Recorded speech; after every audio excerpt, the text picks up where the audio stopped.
ایک سنار انتقال کر گیا جس کی وجہ سے اس کی فیملی میں شدید پیسوں کی تنگی آ پڑی. تو سنار کی بیوی نے اپنے بچے کو نیلم کا ہار دیتے ہوئے کہا کہ اسے اپنے چاچا کی دکان پر لے جاؤ اور کہنا کہ اسے بیچ کر کچھ پیسے دے دیں. بچہ چاچا کی دکان پر گیا اور بولا یہ ماں نے دیا ہے, اسے بیچ کر کچھ پیسے دے دیں. چاچا سنار کچھ دیر خاموش رہے اور ہار کو دیکھتے رہے. پھر بولے بیٹا اپنی ماں سے کہنا کہ ابھی مارکیٹ میں مندی ہے, کچھ ٹائم بعد اسے میرے پاس بھیجنا. جب مارکیٹ اچھی ہو جائے گی تو اس کے اچھے پیسے بھی مل جائیں گے. ساتھ ساتھ چاچا یہ بھی سمجھ گئے تھے کہ ان کو پیسوں کی بہت ضرورت ہے, تو انہوں نے بچے کو کچھ پیسے دے کر کہا کہ کل سے میری دکان پر کام کرنے آ جانا. بچہ اگلے دن سے کام پر آ گیا اور چاچا کی دکان پر ہیرے جواہرات کی پرکھ کا کام سیکھنے لگا. کچھ ٹائم بعد جب وہ اپنے کام میں ماہر ہو گیا تو دور دور سے لوگ اس سے ہیرے جواہرات کی پرکھ کرانے آنے لگے.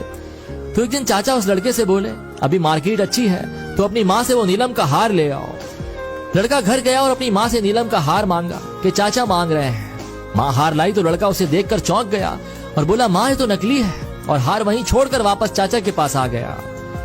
چاچا نے پوچھا ہار نہیں لائے؟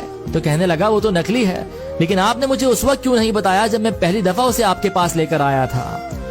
تو چاچا بولے اگر میں اس وقت تمہیں یہ بات بتا دیتا کہ وہ ہار نکلی ہے تو تم اور تمہاری ماں کو لگتا کہ آج ہم پر برا وقت آ گیا ہے, تو سگا چاچا بھی ہار کو نکلی بتا کر ہم سے منافع کمانا چاہتا ہے.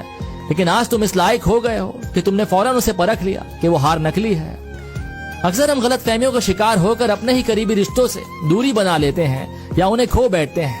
تو اگر آپ کو اس سب سے بچنا ہے تو ہر بار ہمیشہ